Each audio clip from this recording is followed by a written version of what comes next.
timetable. Yes? And that means you get another double like this on Thursday, not following the Monday timetable. So, maybe that's bad news to some of you who say, oh no, not for informatics. Remember next week, Wednesday, is semester test time. And so, I looked at it and I was really excited that, yeah, I get to see you for informatics three times, 5 times 45 periods this week, and then the university had other plans for me. On Wednesday, I've got to, during the theory lecture, I have to go and listen to our DBC academic Prof. Betty talk about his life story. I have to sit and listen to him. I was very tempted to go, you know what, I'll do this. I'll have the laptop open up with Teams, and then I'll just listen and then lecture you, but I think I'll get into trouble. So I'm going to listen to my BBC talk about his life story. Sorry. So I have to organize Mr. Van der West's lesson to the single lecture. I will be there in the morning to entertain you while PwC, this time they're in. They are coming to give you a talk. And then on Thursday, instead of giving you the double, I have to ask Mr. Mooney to give you the class because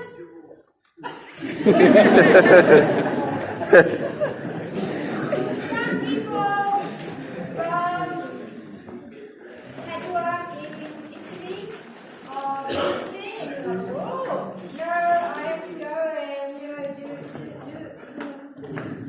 do nice things like mess up the social niceties of, people say, kiss the babies, shake the hand, I'll probably shake the babies and kiss the hands. But yeah, unfortunately, one of these things.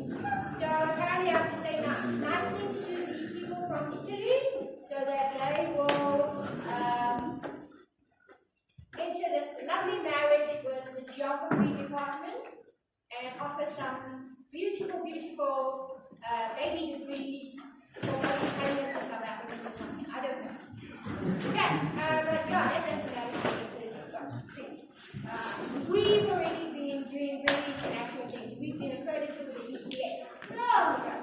Somebody is now going, oh, we must have international relations. I'm like, okay, anyway, let's just start with your people. That's good. You can be late. Don't be late next week. Wednesday, 8 a.m. The venue is, and I've got the venue, I will post it on Blackboard. So no worries, I will post it on Blackboard when I get back to my office. But however, because you probably have been traumatized by the ALPA presentations last week, you may not have remembered what we were doing. So, we ended up here, and I said, oh, such exciting things, and you're, no, not really. Remember, I am not testing you on memorizing what the metrics are in response to a certain attribute, in response to a certain goal. This should be somewhat common sense to you, but if you have no idea, if I want to cover this, and I just said, hey, these are your goals, how are you going to measure it, and if you have absolutely no idea, then yes, please take a look at these attributes, take a look at these metrics, because they will give you an idea. But if you come up with some other attribute that I can go, that makes sense as far as requirements quality is concerned, I will give you the mark. Does this make sense? I don't expect you to memorize this. I don't expect you to only know these, because these are not the only attributes you can consider in terms of those goals. Right. I will ask you those goals. If it was a question, I'll say, hey, these are the goals I'm looking for. How would you go about coming up with assessing these goals? Then you would want to come up with these. Now, here's the other thing. Do you remember when we started with this in chapter 15, we looked at the concept of quality, we call it.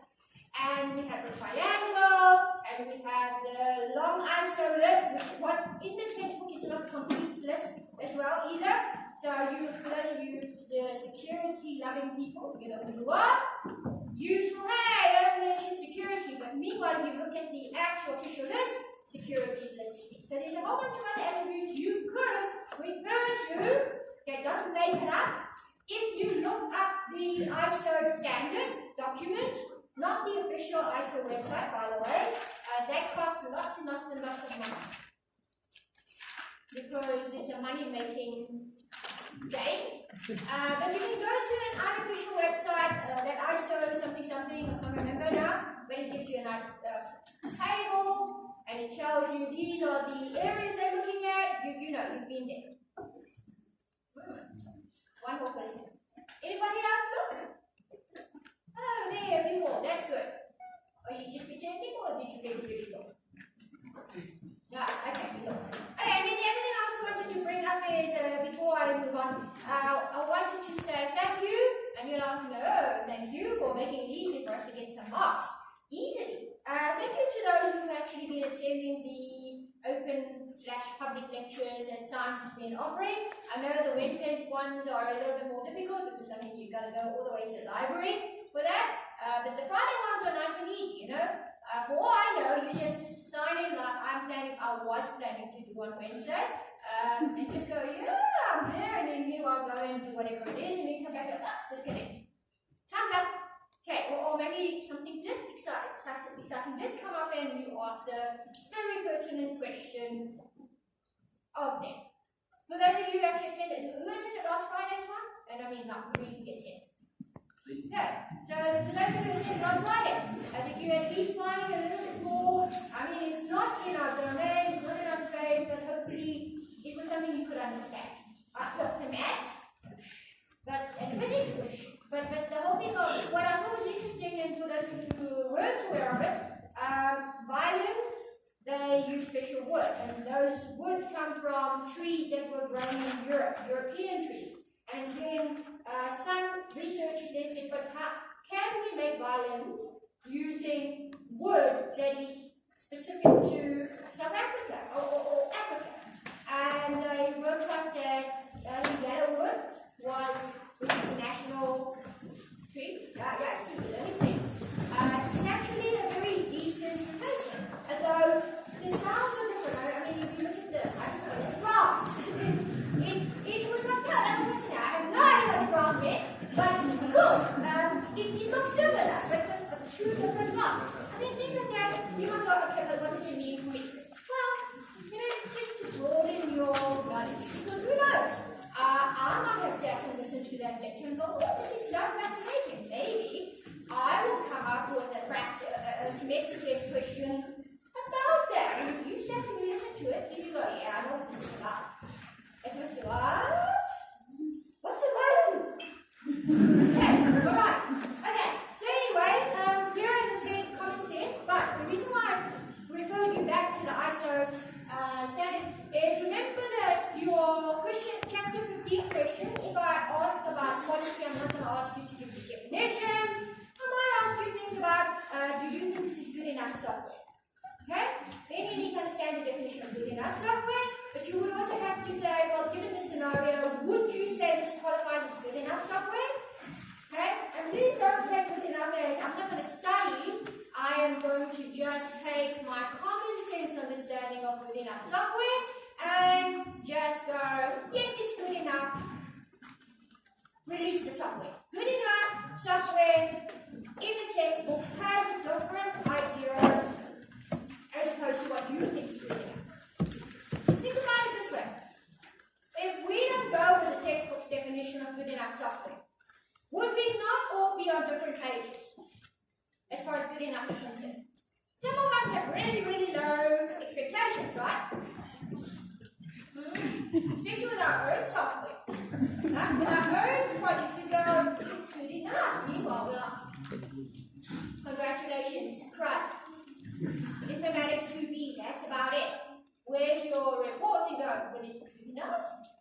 No.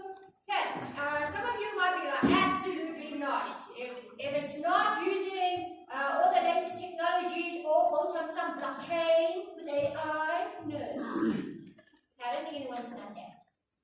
But imagine. Okay, so please just make sure you are familiar with the concept of good enough.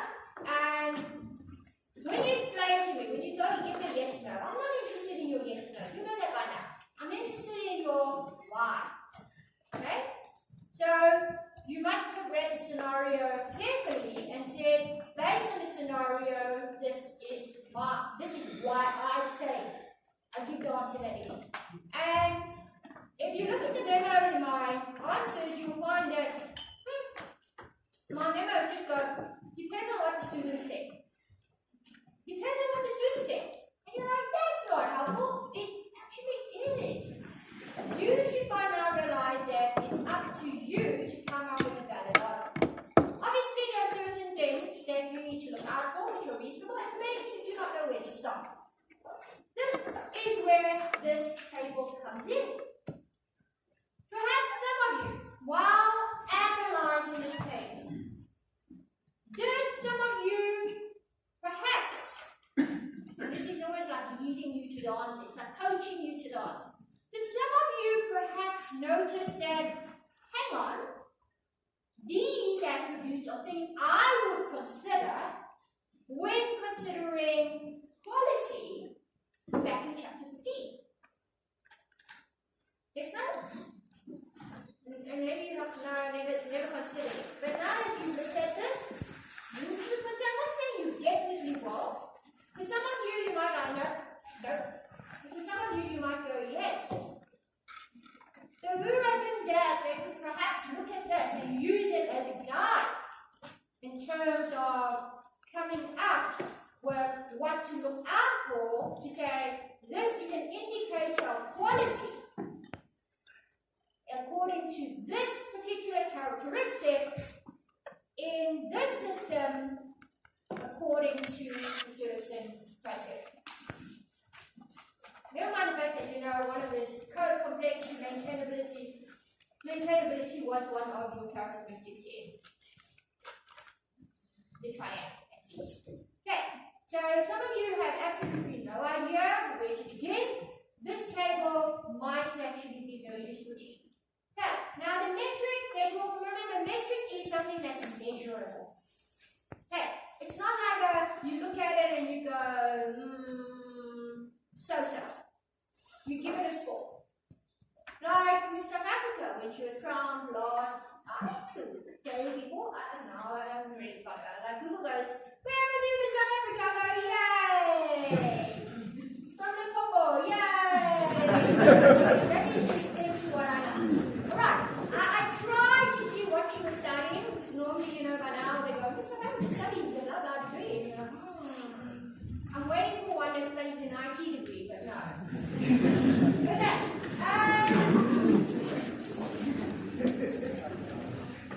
So, here's the thing. How do you award values to this? And we said last time, there's got to be some sort of guidance. You know, if you see the following, you could give it a score.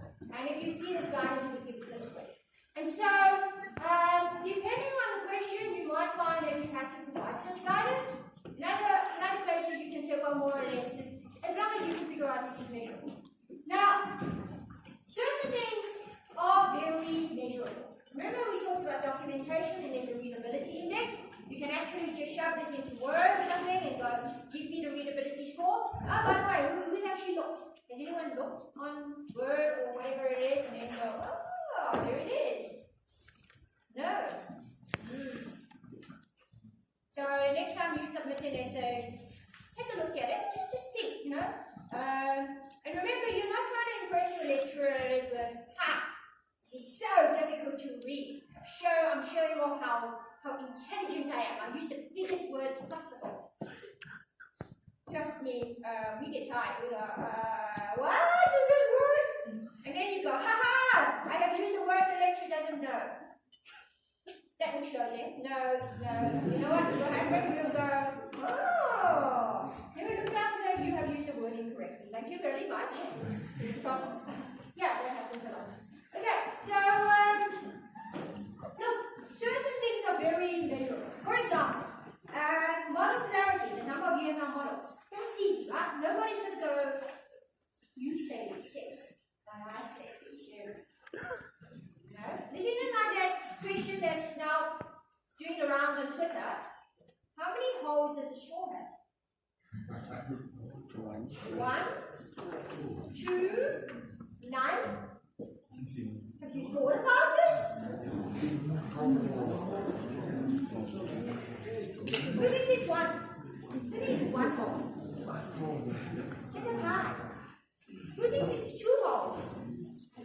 Who thinks it's no holes? And you know what? I sat and I read this like, I don't know what the answer is. So mathematically speaking, apparently it is 1 hole.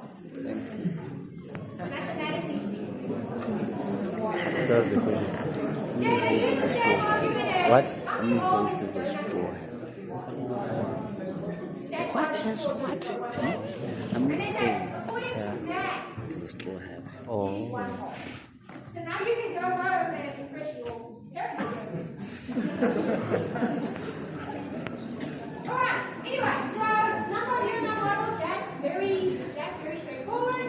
Number of descriptive pages per model, that's also something you can measure. It's something you can quantify. The number of year models, there is also very easy to quantify. Number of changes per employment, that's also easy to quantify. Cyclomatic complexity, we're going to look at that in the next chapter. Alright, by the way, here it says, for those of you who are like, hang on, cyclomatic complexity, this is triggering for us. This is a computer science thing. What are you doing with us? Oh yes, we're going to do some computer science in informatics. Before you get too excited and happy, no, not that kind of computer science. Very, very basic computer science. We're talking computer science 1A computer science. So you should be ashamed of yourself if you get it wrong. Okay, anyway, so a lot of this is actually quite measurable, and it's not going to be like, ooh, we're going to have a debate on this. No. Okay, so look into this, but as I said, don't study this in terms of, memorize what metrics they are. Try and rely on your ability to come up with applying your common sense to the problem at hand. But in order for you to answer the question correctly, please take the time. Remember, you've got 10 minutes to do some reading. Read through the scenario carefully. Read through the questions that I asked. Go back to the scenario. Read the scenario again. Okay, because what happens is, you read and you get a sense of what is this problem about that I'm supposedly going to solve. Then you're going to have the questions that are relating to software engineering about this project you're going to solve. And then when you read the scenario again to make sure you understand the scenario correctly, then perhaps you should try and target the questions you can answer to, and faster or whatever. Okay, does this make sense? Right, and if there's anything you don't understand about the problem, you're like, what's a violin? Put your hand up, and then I'll come running to you, and I'll tell you, violin is blah, blah, blah. Okay, don't worry, next week Wednesday, I'm going to fight people and say, no, semester test. They should let me. As in, not make me attend things. Okay. Or with my luck, I will attend something on Teams. But I'll be there in person. Right. Now, the 17.5 talks about formal approaches to SQA, which is, remember, we are still talking about assurance. And the reason why you need formal approaches is because, let's be honest now, how many of you are not applying formal approaches in your software quality assurance right now? How many of you are doing some informal things like tested it twice, right? You didn't do anything like document. Listen, I made the following mistakes. Like, nobody is keeping a diary or a journal of all the mistakes they made. Be honest. Who's doing that? Who went, today was terrible. I made a silly mistake in blah blah. Nobody, right? And you're like, oh please, that's for girls, little girls. I don't see the journal. Okay, who at least went to log or something and said, oh, I made a next day. Okay. How many of you went back and looked at it? Okay, so if you look back, what do you think the benefit? What do you think the benefit of them doing this is? Other than the waste time, obviously. What do you think is the benefit of them having kept some log to say, today we encountered the following mistakes and we fixed it in the following way. And now they went back afterwards and they looked at it again. So what? Oh, nostalgia. What do you think the benefit is? Come on. I think this should be obvious to you now. We're looking at software quality assurance. Okay, so obviously I'm trying to nudge and say, guys, this is important. This is what you should be doing. Okay, so now if I were to text you, this is Wednesday next week, and I go, put you on the spot and go, for 5 months, why do you think this is important? Are you going to just leave it blank because you don't know the answer? Or are you going to try and guess? It might be wrong and I might have a good laugh. They go, oh. Or the assistant will be like, oh, well, they hasn't go, these students. Never mind the fact that they did this exact same thing last year. What do you think the benefit is? If you were now put on a spot and I say, make shit up. Tell me, why do you think this is important? For 5 marks. Do you want the 5 marks or not? Maybe you won't get 5 out of 5, but you might get 3 for trying. What would your response be? If I'm not going to pick on someone. No, I'm not going to pick on you because you volunteered. I'm going to pick on someone who hasn't volunteered.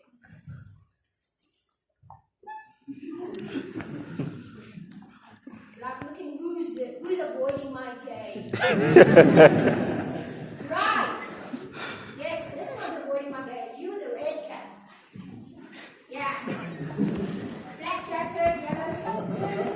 Tell me, what do you think? Why do you think it's important now we get the love and we actually go and look at it? And your answer cannot be software quality assurance.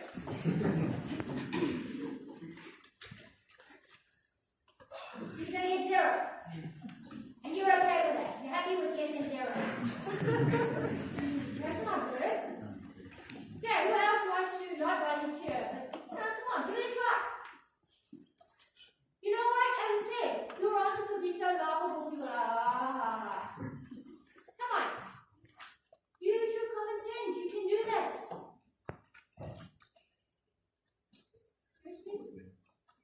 Yes. So make sure you fix the error that you had before. Well, the thing is, you fix the errors. So basically, like Mr. Daniels here, like back in April, he made a big boo-boo with his, I don't know, database. He implemented it wrong. He used varchar instead of I don't know what. I'm making this up. It didn't really happen here. I should. Okay? He writes it down. Today, I use varchar instead of whatever. Okay? The GPS coordinates. It was supposed to store the GPS coordinates. I didn't. I stored it as a varchar. This mucked up my system, and I finally changed it to GPS coordinates, and everything was working fine. Now, come August, he goes back and he reads it. What's the benefit of that? I mean, yes, he's fixed it, like he said, but now I'm talking after the fact. Several months down the line, he reads it again. So what? Yes?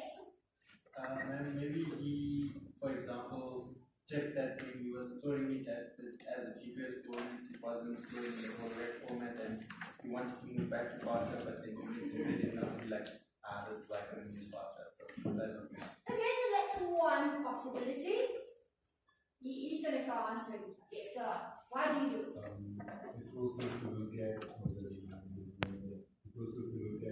specific features there, falls on top of that. We're following through those features so that okay, GPS will maps the line to check maps, correlation.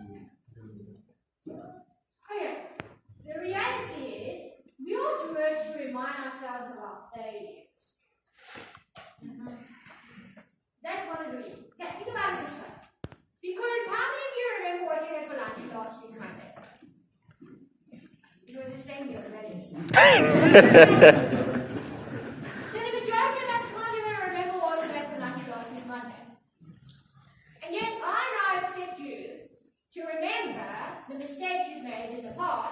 several months ago, or 3 projects before. Okay, why do you keep records of your fails and your successes? No, don't just put them all fail. Put down things that worked well. Okay, because these are lessons learned. Because when you read it, it's not just you reading it, other people are reading it. Then other people will go, whenever we're working with a map and we're working with GPS coordinates, bar charts is our idea. Okay? We don't go, it's because Mr. Daniel sucked at it that time. No. It's not the point. This is not about being a pointer exercise to say, that person sucked and that person sucked and they made them sick. Remember? Okay? It's really learning from each other. And it's also to remind you, because let's be honest, how many of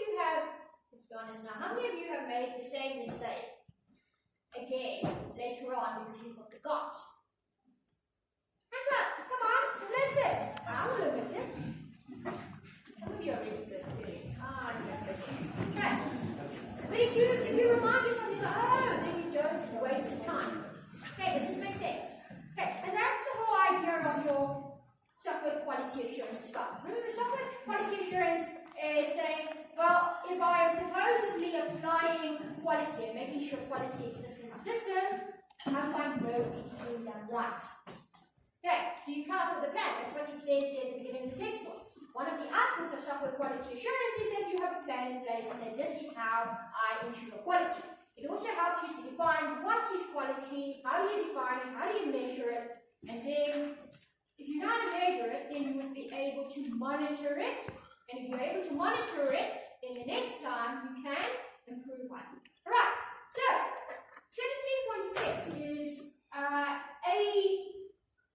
section, in fact 17.6 and 17.62 specifically. Statistical software quality assurance. Now, who did stats? Right, who liked stats? You didn't do stats. You liked it. Okay, alright. Anyway, so you might be thinking, okay, now the majority of people, okay, except Mr. Daniel here, did not like stats. So now you're like, stats. In software quality assurance, which I don't like doing clearly. So it's the amalgamation of two things you do not like, which I like asking. Aha! So you might be asking, well, how am I asking this question? Stats, you want me to? Can I at least have a calculator? Am I going to need a calculator to work this out in my first semester test? Well, you can bring a calculator all you want, but it's not going to help you. Well, you can have a calculator because remember last chapter you had to do, oh no! You had to add numbers up and you had to divide them. Yes, so yeah, you can do that there. But when it comes to statistical software quality assurance, what are we actually looking at? Okay, so it might be a surprise to someone. Well, maybe you all know this. Right. Question. How many of you reckon you're passing your projects right now?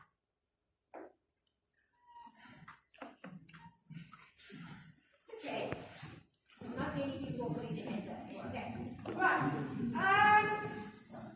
Think about the mark sheet for your project. What is it asking you to do? You must have a database, right? Database must connect to your system, right? You must have a mobile app. You must draw reports. Right. Okay. So, in order to do all of that, is that super difficult? Is that like, impossible? No? It's doable, right? It's doable. And considering that you did it in second year, work with me? Yes, you did this in second year. Yeah. You should technically be able to pull off the third year project. Yes? Yes. Yeah. We should, in theory, we should. Okay. So in other words, the amount of effort that goes into passing your third year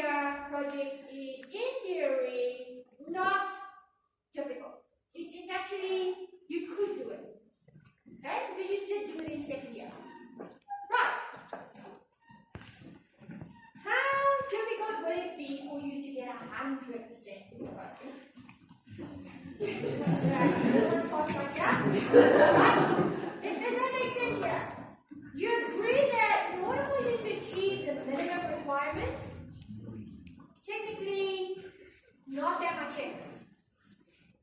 But when you start going into the, now we want higher marks, now we want a distinction, now we want 90%, now we want 100%. Good luck.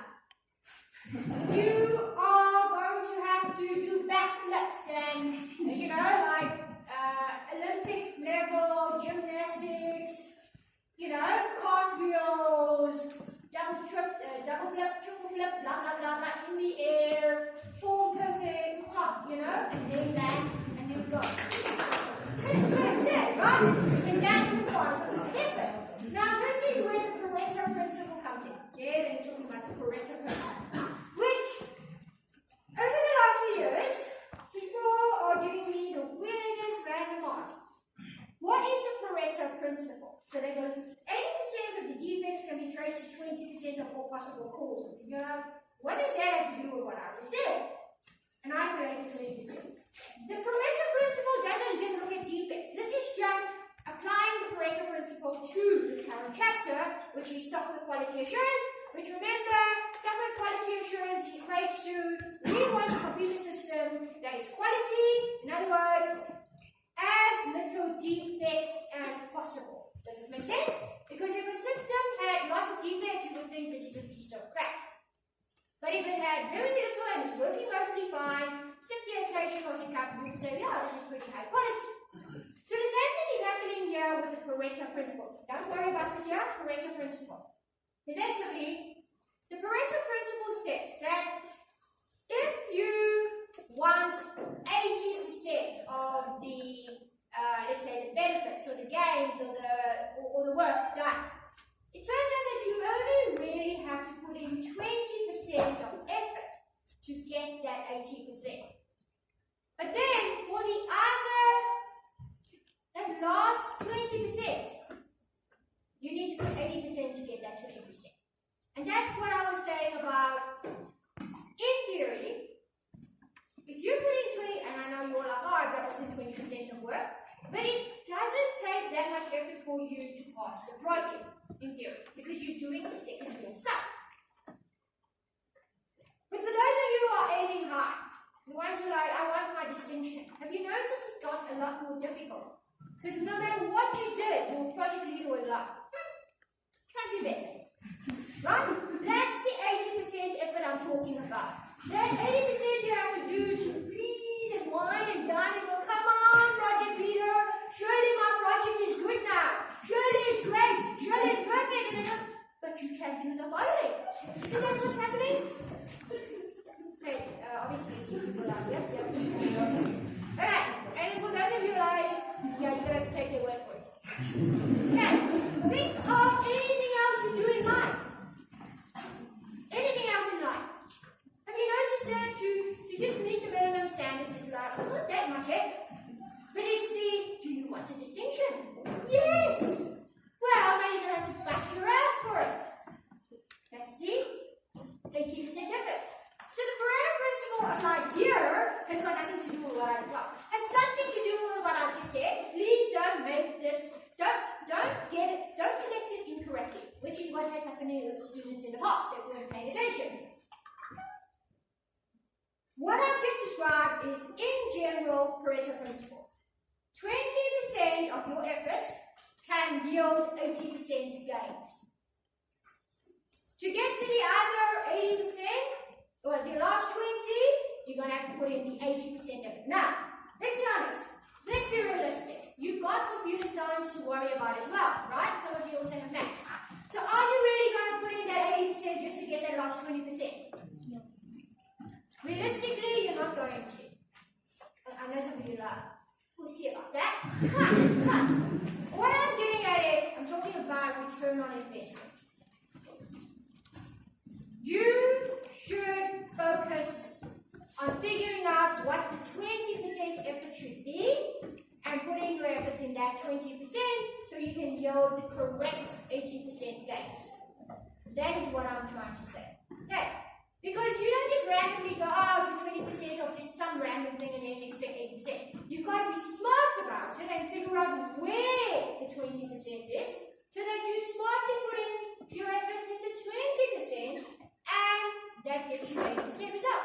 Think of it this way. If you knew what my questions are going to be next week, are you going to study the whole textbook? No, you're not. You're going to be like, okay, I'm trying to figure out what is in the semester test next week. I'm going to put in 20% effort to get the 80%. Okay, obviously you've got some people who are like, no, I want 100% for my semester test, I'm going to study the entire textbook. Sure, go for it. Okay, but if you're smart, you're going to find that nice balance. You're going to go, can I put in not too much effort, but yield maximum gains? Okay, so how are you going to do that? In software quality assurance, you figure out where the tick boxes are, basically, and you focus on that. Okay, how many of you will say address with yourself and you're like, listen here, I spent the last 2 weeks working on the logo for my curriculum plan. Now, don't put your hand up. Now, everybody who heard that, you probably went, that's stupid. Why? What's wrong with me spending 2 weeks on my logo for the project? Now it looks pretty. What's wrong with that? Too much time. No, it looks great. Don't use the marks that you want. Does the logo of your project matter? There are no marks for that. Is there someone who actually that says, woo! That's a banging icon there. Yeah, it's a more bounce. Meanwhile, just to connect to your database. But your logo is amazing. Oh, you should help. Is that really what happened? No. They're looking at a nice logo on the table. So that's the same thing here.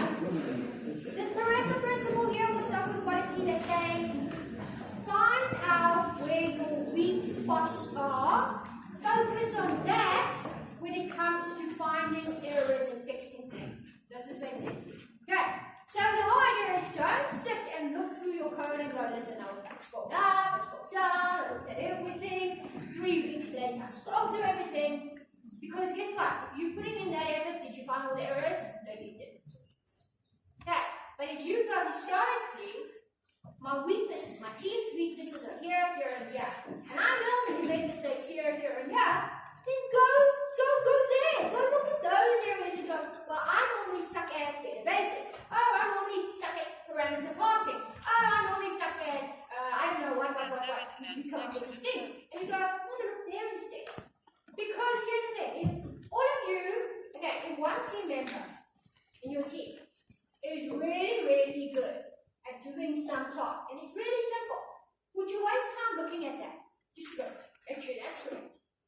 No. Okay. You would focus on, okay, who in our team always makes those mistakes? Let's look at those again. Just when you are writing a practical semester test from the previous years, something doesn't go right. Something's wrong. Do you then start at the topic of option explicit? No, that's correct. Option strict? No, that's correct. Do you do that? No, you scroll straight to the section where you know the code is causing a problem and you look there. You focus on that instead because you know the error must come from there.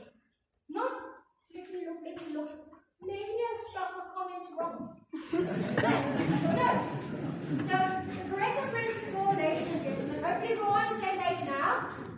The Pareto principle in general talks about putting in, being smart, working smart, figuring out where the 20% should be that will lead to 80% gains. Okay?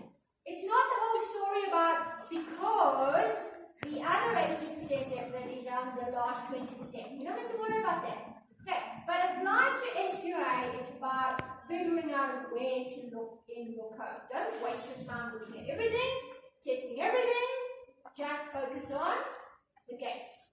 Okay, so here was a generic example that they gave here with this lovely table.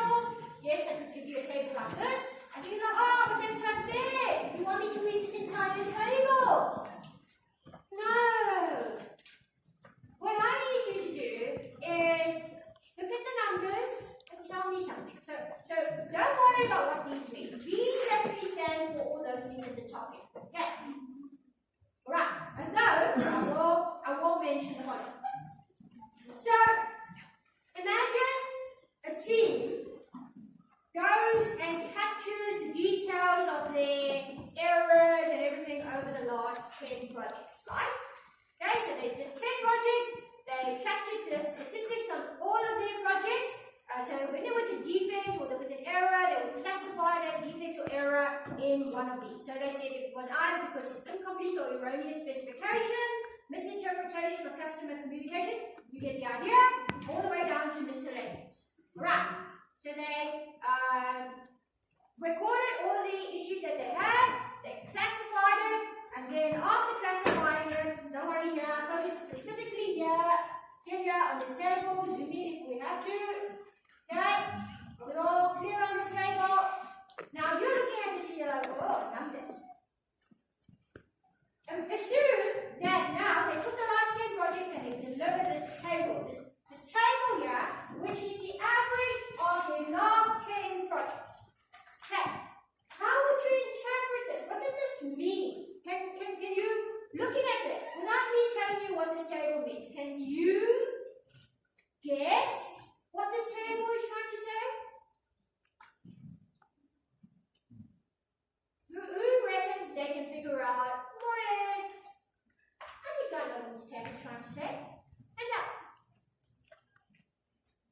Okay, maybe who doesn't know what's going on? Hands up high. It's fine. Okay, alright. Let's look at this. So you've got a total column with your number and percentage. So you can assume, I hope, that if you add all this together, all these numbers up, you get a total of 942 errors in total that they have picked up. Okay, or issues. Let's put it as issues. Right, and then you've got the percentage. Now, the percentage basically is telling you what the breakdown, the distribution of those errors are. Does this make sense? So it's trying to tell you that 22% of all the errors came from IES, which is incomplete or erroneous specifications. Follow. Okay, right. And if we were to break that total errors down, you can see that after 205, 34 were serious errors relating to incomplete or erroneous specifications, 68% was to do with moderate, and then there were 103 that were minor. Still follow. Okay, so this is a very detailed breakdown of the different categories of issues that were picked up during the development of the last 10 projects, right? And in addition to giving you a breakdown of the total errors, they also tell you, they break it down into how many were serious, how many were moderate, and how many were minor. Still follow. Okay, now that I've explained this to you, I assume you would be able to discern what the rest of the rows mean. Alright? Now, if you were to look at this, and I present this table to you and say, yeah, there's a table. Now, I've just told you, remember, that the whole point of statistical software quality assurance is trying to use data to figure out where you should concentrate your 20% effort to yield 80% gains. Does this make sense? So, in other words, I don't want to waste all my time looking for errors in everywhere, like headless chicken, might be here, might be there, might be there. Okay? You're being precise, you're going according to the data, this is where my weak spots are, I'm going to look there, because if I look there, statistically speaking, chances are I'm going to hit gold there. I'm going to find those errors there. Does this make sense? Okay, knowing that, here's a table. Right. What can you tell me about this table? What is this table suggesting to me in terms of the Pareto principle? Which remember, you know, I should focus my efforts when it comes to finding errors.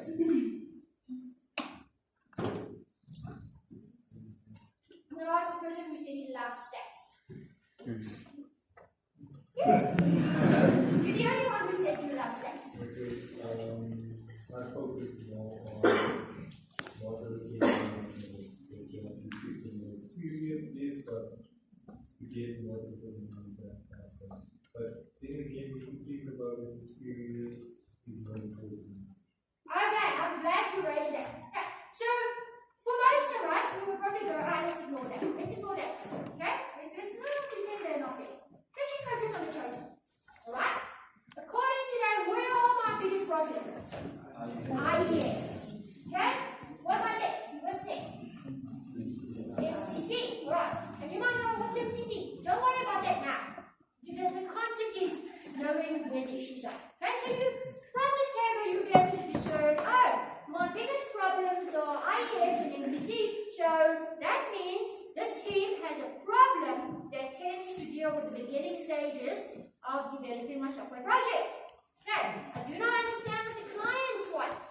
Okay, MCC, misinterpretation of customer requirements as well. So those two are closely linked. You go, okay, so if you were to interpret this table, you would tell me that you would recommend that the team focuses on making sure you understand. So if you're having good communication skills, people chat with your customers so that you get the right idea of what the project does. Okay, does this make sense? However, as the statistics-loving person here is saying, you might want to actually break that down further and look at this and say, well, okay, I know the largest amount comes from IES, but you also perhaps want to look at where the serious areas are. Okay, it doesn't matter if you go, it turns out that IES, I have the majority, but these were all small little problems. You probably want to address the serious issues. Okay, so you might then want to say, okay, fine, you know what, we're ready to break it down. I'm kind of optimize approach and say what is a nice balance between the majority, but also which ones are the more serious. So if you were to look at this table in its entirety, where would you be concentrating your efforts as a result? I would personally think the IES is definitely a go-to point because 27% of the serious issues came from there, and that in conjunction with the fact that the majority of areas came from there, that's a no-brainer. You should focus on IES. Right. But the other one I would perhaps look at is EDR, because EDR has 14% in total, which is relatively high among the total, but also 20% of the serious issues came from EDR. Does this make sense? Okay, so when you are given a table like this, it's about you being able to interpret this table and say, well, I reckon this team needs to focus on these areas. Does this make sense? Is this difficult? No. You understand how it works. Okay, now, this is all very good, right? Because it tells us where to focus. But have you noticed that there is a miscellaneous category? What do you think will happen if my table here, I decide, listen, I'm not going to have so many categories. I'm going to lower the granularity of my problems. I'm going to make it more general. So my first one, instead of categorizing it like this, I just go design issues. And the next one is coding. And then the third one is miscellaneous. So only 3 levels, only 3 categories of causes of issues in a table like this. Is that going to be helpful? No, why not? Yes. More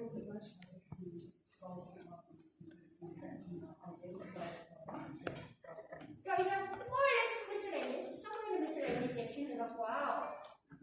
What is miscellaneous? Do you all know what miscellaneous is? Just so that we're on the same page. What is miscellaneous? Everything that doesn't fit in the other categories. Imagine if the majority of your errors were 60% come from miscellaneous. And you are fantastic, I'll focus on miscellaneous. Does that not defeat the purpose of spending your 20% wisely on certain areas of problems? You know what miscellaneous is, right? But there's a class test on Wednesday that goes define miscellaneous.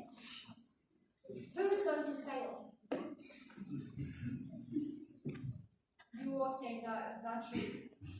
I will see. Okay. All happy? Fine with this? Right? Suppose I have to do 10 minutes. Software. Now, the textbook doesn't actually spend a lot of time talking to you about Six Sigma, but the idea is this is another way in which you can apply, attempt, or enforce yourself and ensure that you are creating things in place that ensure software quality. Alright. And Six Sigma, long documents and all that, we don't have to worry about it. All I'm expecting from you for this semester test or the semester is, are you able to apply it to a scenario? Right, so I'll give a scenario to you, and then I'll ask you, please go and apply Six Sigma. Show me how you would apply Six Sigma to this to promote software quality assurance.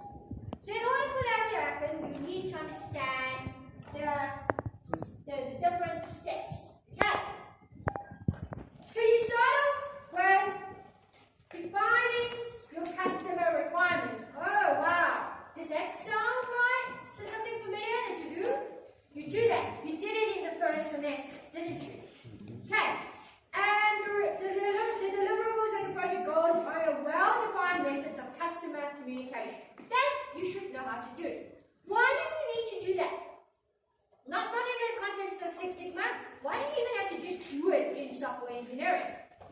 Why do you need to have a good communication with your customer so that you can define the requirements and deliverables and project goals?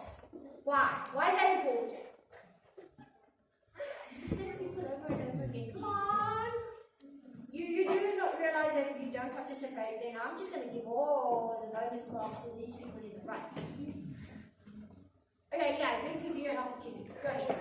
It's because you are basically getting paid to do something for the client. You're not getting paid to do what you want. Okay, because if you don't have well-defined goals, then you're like, what are we doing? I don't know, let's just go off and do our own, implement thing, and then you show it to the client, and they're like, that's not what we want. Look, are you sure? Okay, so you do that. So already, it turns out, congratulations, ladies and gentlemen, you all know how to do Six Sigma step 1. Wow, okay.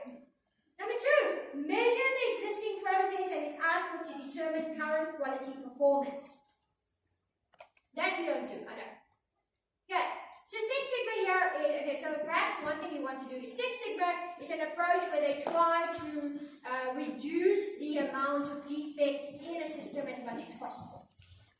And the way they do it is it's a very systematic approach where they say, fine, we are not going to tackle all the errors, we're going to chip away at it until we get to a point where the error for the margin error is really, really small. That's it. Okay, so like imagine if this was error handling or finding all your errors in your software in a divide and conquer approach, effectively. Okay, but it's systematic in the sense that they go step 1, figure out what it is that you need to do exactly. Step 2, figure out how you're going to measure what makes the system work correctly. So that's what the second step is. Measure the existing process and its output to determine current quality performance. So you're saying, if I ran my system right now, okay, and I am asked, what is the current quality performance of the system? Would I be able to come up with a figure? Okay? But how do you do that? You only are able to do that if you define what it is your system is supposed to do in the first place. But then you need to say, if I know what my system is supposed to do, I need to also have a means of measuring whether it's doing that. Okay, so to give you an example, if I ran a DNA lab, right? And I go, what do you think the goal of DNA lab is? I'm running DNA tests, right? Yes? What else is required? That it must yield correct results. Yes? Right. Now, part of my measurement would then be saying, okay, when I run the various different tests, my measurement, so I'm going to measure it by saying how many of these tests I run yield an accurate result. Does this make sense? Because the DNA test is, you go correct, you're wrong. Does this make sense? Okay. And so I would then say, I'm going to run this 100 times, and then I'm going to see how many of the 100 tests I ran gave me an accurate result. Because then I can measure. Does this make sense to you? So this, by that same token, think of your third year projects. How would you measure the output of your particular systems and say, this is the accuracy? Let's say you're going with accuracy. I shouldn't have told you that. What would you measure your systems by? Some of you might go, accuracy is a measurement. Maybe some of you will be like, well, the goal is to get as many people registered as possible. That is my measurement. Does this make sense? Okay, so I can't tell you what the value is. It depends on the scenario. You must think of your own third year projects and use it as an example and say, what would my measurement be? But obviously, you need to be able to measure it. This is important. You can't just go, my system will come out, okay, my system does takeaway orders. Okay? My measurement is the download speed. What does that have to do with my takeaway orders? You following me? Okay. Then you want to analyze the defect metrics and determine the vital few causes. So you would look at the metrics. So it's not just one measurement. You would look at all these measurements and say, let me analyze it. That's doing well. That's not doing so well. The idea is to go, where are your problems? What is the source of your issues? Okay, can you see? It's basically doing measurements. Okay, you collect measurements and you say, based on these measurements, where are my problems? I notice the accuracy is lacking a little in this space. I must focus on that space. What contributes to that lower accuracy there? Does this make sense? So this is really saying, imagine if you go to a doctor and you go, ow, and the doctor goes, okay, you're in pain. But then what does the doctor do? The doctor tries to isolate where the problem is. Right? Where does it hurt? You go, I don't know. Then the doctor will have to figure out, two different measurements to say, yes? Okay. Yeah, but does this make sense? Your doctor does it for you too. So they're trying to isolate where your issues are. And they go, well, because we noticed that you have you're saying you've got a headache. Then we think it's probably, and then they narrow down and say, maybe you are very stressed or blah blah. And then they look at, they give you medication to address the stress, and hopefully it reduces your headaches. Does this make sense? Okay, so the same thing's happening here with your Six Sigma. These steps, you need to know these steps, right? However, there's a thing. Six Sigma actually then deviates into two possible branches. The first is, if an existing software process is in place, then you're looking at the improvement is probably required because it exists already. The system is in place already, the process is in place already, then we're looking at improving it. If that is the case, then there's two additional steps in addition to the three. So the three is there regardless. You will do it all the time. In a semester term exam, I'll give you a scenario and I go, using Six Sigma, tell me how you would go about to ensure software quality assurance. Then you would say, okay, step one, I would do the following. I would chat to my client, blah, blah, blah. It's going to be specific to your scenario. Okay. With the scenario in mind, what would you be measuring? So tell me about the processes you would be targeting, what kind of quantifying values you would measure. Then the third one, when you analyze, now this is a little bit of imaginary make-believe, where you say, oh, but then when I analysis, I notice the following problems. Okay? I work with you here. I go, you're making stories up. That's fine. You know? I suppose the problem is, for those of you who don't like to make up stories, I can't work with you if you don't make something up and I go, sure, and then I give you the marks that follow. You need to come up with this. Now you go, let's assume that the error is here. Because in the previous step you said, I'm measuring the following. Then in the next step you say, now let's assume this is where the problem is. And I go, okay, I'm with you, I'll buy that. The next two, or these two, which is for brand new processes that are not in place. Okay? These two steps that follow, that will depend on your analysis. So if you tell me the printing is not working, the code that works towards the printing is the issue, alright? Then your improvement control or your design and verification, I want to see that it links to the printing. Does this make sense? If you tell me it's printing, I want to see that you're addressing printing. Not, I've discovered that the problem is with printing, and the way I'm going to solve it is I'm going to generate new reports. Does that make sense? Tell us. Then you've got printing errors, which you're going to generate reports to fix that. Alright, makes sense, and I'm telling you that doesn't make sense. Okay, cool. Alright. Okay, so if it's an existing process, and this is something you need to keep in mind. So when you read my semester test question, and I'm asking this, if I'm asking this, yeah, I'm not going to make it easy for you. You're not going to know what the 20% is. Okay? And you're going to read it, be careful. If I'm talking about this, the process already exists, then you would go improvement control. But if you say, oh no, we haven't developed the system yet, and you have to come up with a new process, then you would come up with design and verify. Okay, so what is improvement control? I think just reading improvement control, you could guess. Improve the process by eliminating the root cause of defects.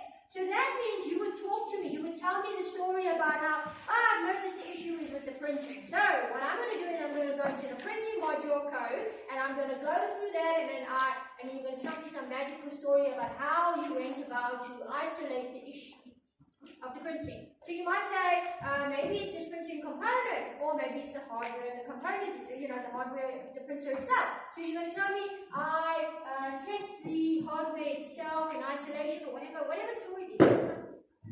Whatever. Okay? And the idea is when you remember, analysis and analyze defect metrics and determine the vital root causes. So if you said, I've noticed it's a printing issue, and I've isolated it down to the code responsible for writing the printing. Then down there, when you say improve the process, you're going to tell me you're going to focus on that module, because you just said the module is the problem. So you say, I will then do the following to improve that code, the printing module. Then control the process to ensure that future work does not reintroduce the causes of the defects. So how would you ensure that, because let's face it, how many of you done this? You fixed the mistake, right, in your project.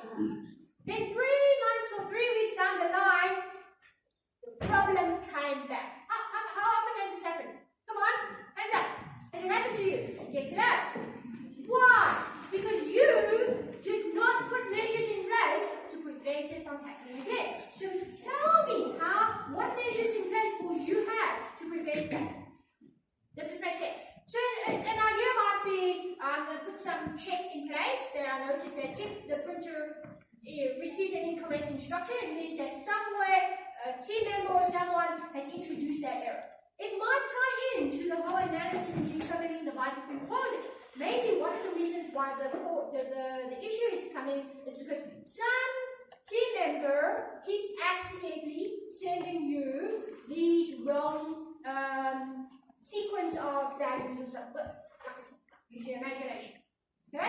I will read it and we go, this makes sense to me, you get the box. Okay, but please let me read and say something went wrong. I fixed it. I put put a check in place to make sure that it doesn't happen again. No, you can't have marks there. Okay, it's got to be, I want to see that it relates to the scenario. Don't be generic.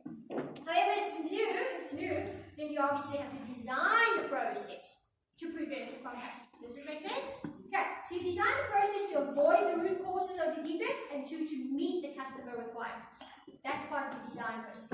Okay, because it's new, it doesn't exist yet, then you have to create the processes to avoid that issue from happening in the first place. And then verify that the process model will in fact avoid defects and meet customer requirements. So if it's new, if you're coming up with something new, you have to verify and ascertain that that is indeed what the case is. Alright, does this make sense? Yeah, I see like a few people nodding, there's a conversation in the back there ignoring me, so I'm not sure if they understood this and they will get Six Sigma correct. Okay, does this make sense? Now, did you talk about this variation is sometimes with the DMA? I don't care. I'm so glad that someone knows that, if you do, or you remember it. I just want you to be able to apply it. Right. Okay, then software reliability, you can read through that, because they talk about MTBF, which is equal to MTTF and MTTR. I'm sure somewhere at some point you've read about this. No? Yes? No? Okay, well, read through it. Okay, because the okay,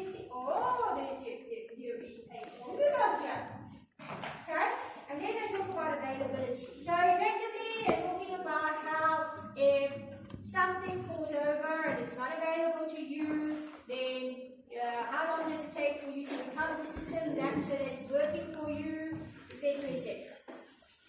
You can read through it. 17.7.2, the use of AI to model reliability. You can imagine that if you're collecting data like this, AI can sure do a job of going, and then analyzing this data, but obviously there's a lot of data. You can't just go, 10 projects. Okay?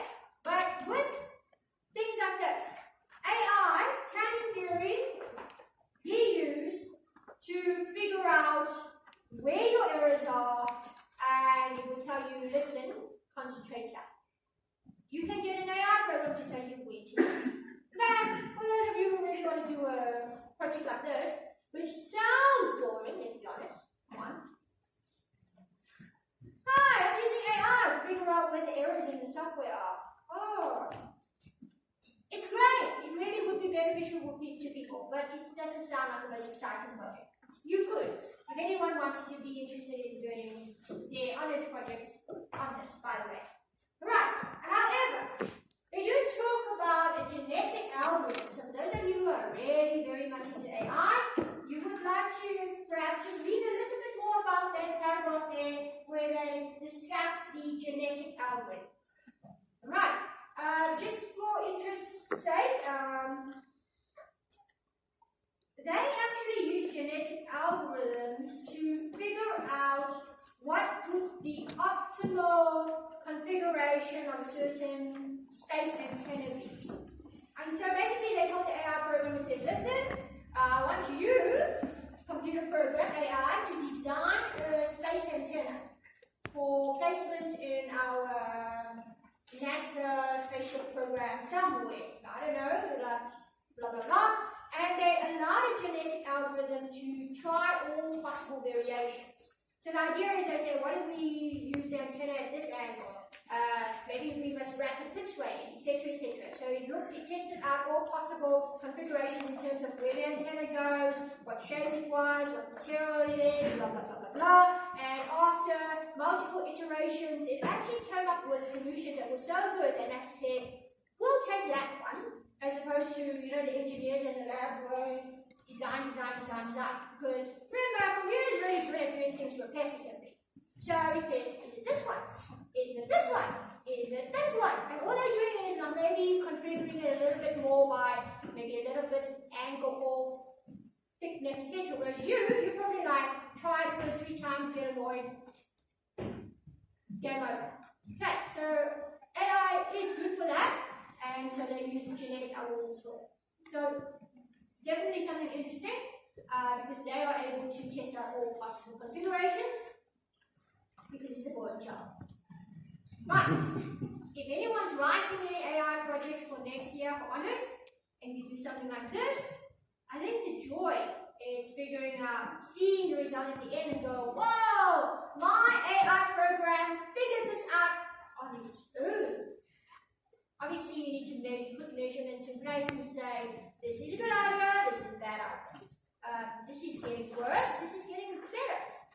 Right. Software safety, please read through this. This is quite important in terms of safety. You are writing software for a number of things, well, not you specifically now, but software engineers are developing software for very critical systems like controlling nuclear power plants. Can you imagine, would you trust yourself writing software that does the load shedding? Yes. No? Yes. You're like, I know what you do, everyone except me. Okay, but you can imagine things like that can be very critical. Right, then they talk about the ISO 9000 quality standards. There they talk about, remember this is about quality assurance. So they say if you're using quality standards, sometimes they will have nice little check boxes where you can tick off all the things like yes, you're compliant, so on. And so there may be certification, so on. There's just a little bit more about the ISO standard. Okay, then the SQA plan. Remember we talked about how the SQA plan is the outcome of your. So you don't just go, we're going to have quality in place and then that is it. You actually have to say, this is how we're going to go about to ensure quality, and you have to keep revisiting your plan and saying, are we there yet? Right, and that is summarized in 17.10, but I know none of you read. So, moving on. Then, chapter 18, you apparently did in semester 1. So we're not going to do that. I hope you do. Good. Do you remember this? Because it was that exciting. Okay, so ladies and gentlemen, there is about 20 minutes left. Are we done? And Dora, please don't ask this question. If not, yes, I shall. Remember, I said whatever we learn up to this week, we are experimenting. So what I will do is, I'll be nice. I will set the question up to semester test up to today. Okay? Because I don't trust Mr. Manifestors and this. No.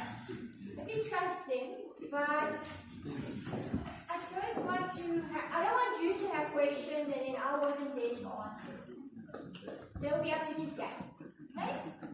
And then some of you are excited and some of you are like, that means I don't have to attend class. No, you better attend class. What I'm going to get them to do is just more the exercises to go through. However, what I would like you all to do, please, is I don't think I uploaded the semester test yet. But the semester test scope might be different. I will mark certain sections in the semester test from last year. And ideally, ladies and gentlemen, in preparation for next week Wednesday, please, this weekend, work on your own, please. You're only cheating yourself if you don't work on it. Okay? Please work through your interpretation of how to answer the question.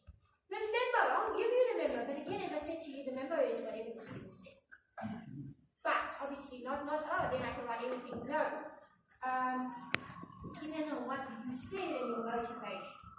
And what we'll do next week Monday is we will go through. Obviously, I can't go through everyone's answers. And people sitting at the back that don't want to contribute, you're not doing yourselves a favor. You should volunteer yourselves, and we go through certain examples and see, is your answer, would that answer get you the marks? Alright, okay, so software testing, remember I mentioned there's 3 home, yes. There's a Mondays for Thursday. Yeah, we have to do that because I have to entertain the studies. And by entertain, I don't really see a dance. I didn't have to sit there like a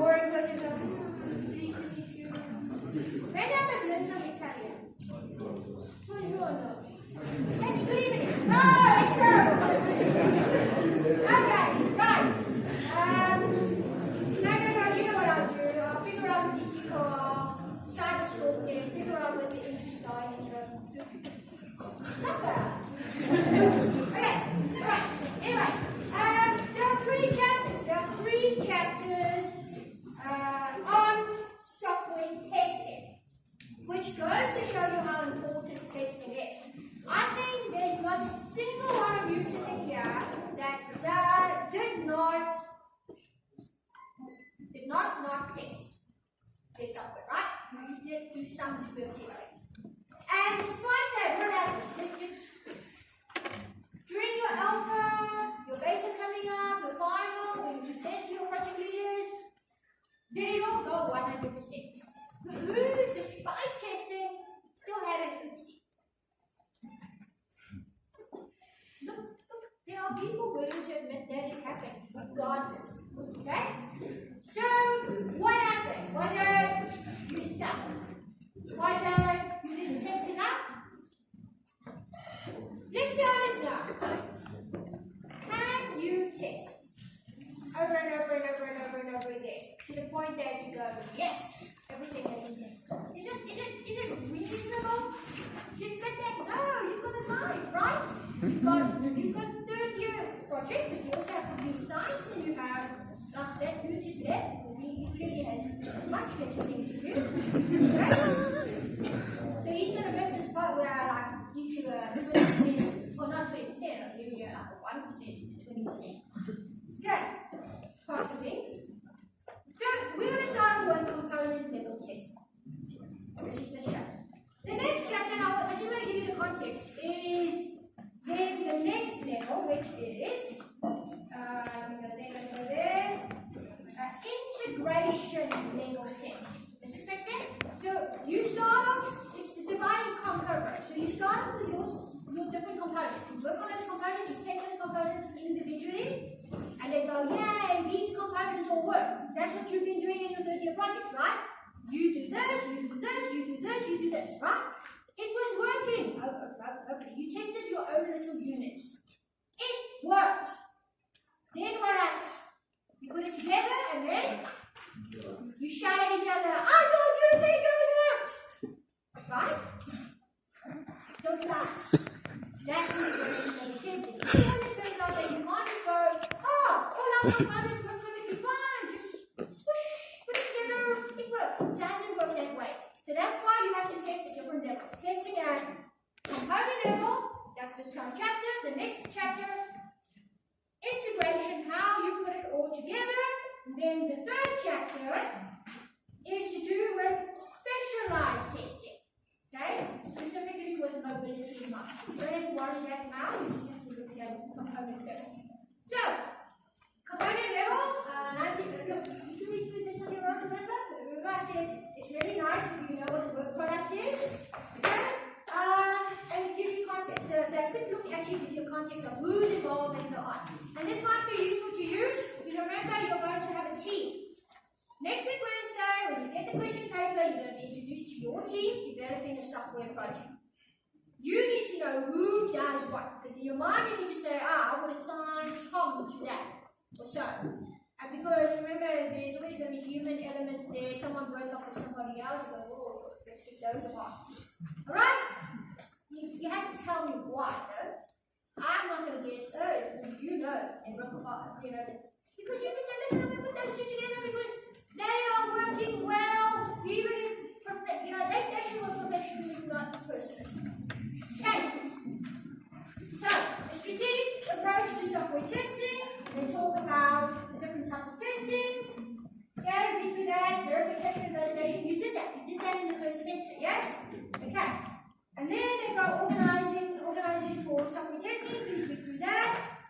The big picture. Oh, look, it's a diagram. I am not going to ask you to draw the diagram. Yay! So I know nobody draws diagrams. Okay. But what you need to understand is the grand scheme of things. So, as I mentioned, you start with your unit tests and you move up.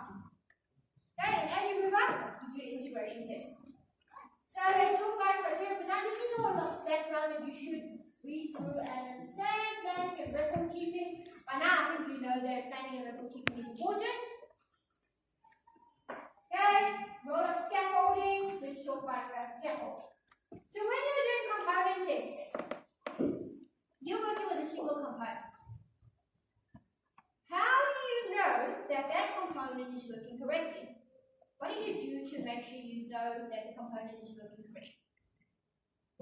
Come on, this is like a normal computer science, informatics type question. Yes, what do? You would have to give it give it values, right? You would give it values and say, yeah, I'm giving you some values, and then your unit must go and perform some calculations and spit something back out, and I can look at it and go, if I put this value in, I should get this value out. Does that happen? Right? But how? How does that happen? Scaffolding. Okay, scaffolding. Now, scaffolding, you need to understand a few terms. So, here you see there is your component that you want to test, a module, right? Sometimes you know that that component is meant to be focused on a very specific task. Could be a function, could be, right. So, if you give it anything to work with, so it needs something to work with, you work with what you develop these scaffolding components called a driver. A driver will provide your module that you want to test with the inputs. But sometimes this component relies on other things to be a better part of the result so that it can return the value back. Does this make sense? Okay, so if this module is reliant on other components, those components that you give to work with it as part of the scaffolding is the subs. They're called subs. Alright?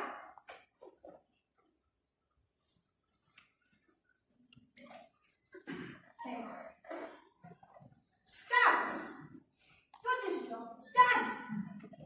They can't spell. Is it sub? That doesn't sound right. Stubs. S-T-U-B. Yeah. Right. So, your driver is what initiates your unit that you're testing. Now, yeah, give you values. Don't do things. Okay? So it's almost like, think of it as the interface. So when you initiate a test on that particular component, you use a driver. The driver will get the results back. But if this module is reliant on other modules to generate part of a result, to give it back, to say, let's say this one is trying to figure out what the weather is. It's going to predict the weather. Your driver will say, hello, what is the weather for tomorrow, let's say. So it's giving it values and says, please figure this out for me. Your little module then says, okay, in order for me to predict the weather, I need to figure out where I am. But this module is not responsible for figuring out where it is. It relies on some other component to tell it where it is. It would go through a stub, which would say, so you can tell the stub, please give me a location. And the stub will generate, is responsible for code that says, okay, I'm responsible for figuring out the location of where you are, because this thing is only responsible for doing a prediction. So then this stub will say, oh, you're here in Joburg in Auckland Park. Gives it that information. That would be a stub. Right, maybe you've got another stub that says, what is the wind condition or something? I don't know. Right, and then using the information from the stubs, it will say, I've managed to calculate something, and we'll go and give it back to the driver and say, here's my result. So your driver is going to be responsible for handing data to it or information, say, here's this information, give me something back, let me look at that something. Let's test this module itself. Right, now there's different tests that you can run. And those are these listed here. Interface testing, global data structures, boundary conditions, independent path, and error handling path. And each of these are discussed in greater detail in the sections to come. You need to know what each of these are, as in what is an interface test. I think you can all guess what an interface test is. Okay? You need to know what a local data structure test is. Boundary conditions, independent paths, and error handling paths. Why? Because in a semester test or an exam, I will give you a scenario and I'll say, maybe I will go, give me examples of how you would test for interface. Give me examples for how you would test for boundary condition. And the only way for you to come up with examples is if you actually understand what a boundary test. Does this make sense? Right. Okay. Now, over here, there's a little paragraph about exhaustive testing, and this is an interesting statistic, and that is, I've mentioned to you now, and you've also agreed that there's no way for you to test everything. Okay?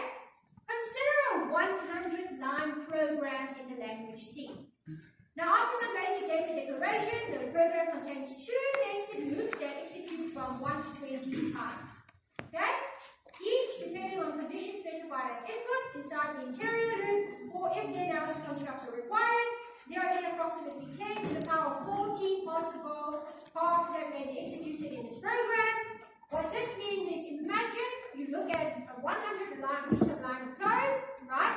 And you want to test every single possible path of that. This is then of independent path testing. In order for you to test every single one, it would have 10 to the power of 14 possibilities.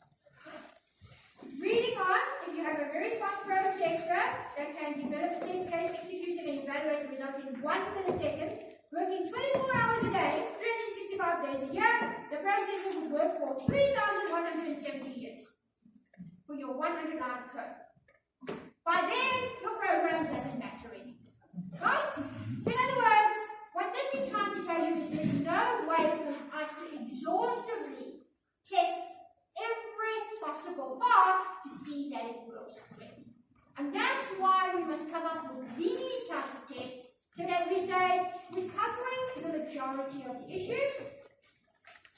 We've tested as much as possible. Okay, you must understand this concept. You cannot test every single path. I mean, that's like saying you're going for your program. You will test it if the person is 1 year old, female, and this. You will test if it's 1 year old, male, and this. You will test if it's 2 year old, male, and this. You will test if it's 2 year old, female, and this. Did anyone do that? No. Okay. Alright. So then we do test case design. You just like, maybe hurry up. Okay, fine. Up to here. Test up. Okay, ladies and gentlemen. That 1% I was going to tell you about. Staffs. Drivers. Tell me. Okay, don't worry about these tests, because you don't know what these tests are yet.